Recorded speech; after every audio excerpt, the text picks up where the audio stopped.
প্রিয়া ও পারমিতা খুব ভালো বন্ধু ছিল। পারমিতা ওর জবের জন্য বাইরে গেছিল।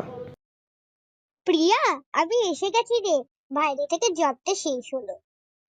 এখন বাইরে আর জব করতে যেতে হবে না, এখন কলকাতাতেই জব পেয়ে গেছি।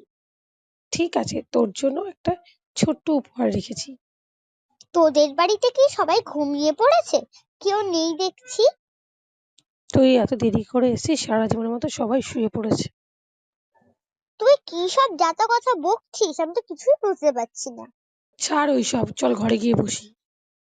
হ্যাঁ, দাঁড়া দাঁড়া, বসছি, চল। তুই একটু দাঁড়া, তোর জন্য খাবার নিয়ে আসছি। হ্যাঁ, খাবার নিয়ে আয়, আমারও খুব খিদে পেয়েছিল, আসলে দূর থেকে এসেছি তো। সব খাবার তো শেষ, একটু ভাত ডাল আলু ভাজাই আছে। কোনো অসুবিধা নেই, কিন্তু একটু লেবু হলে ভালো হতো।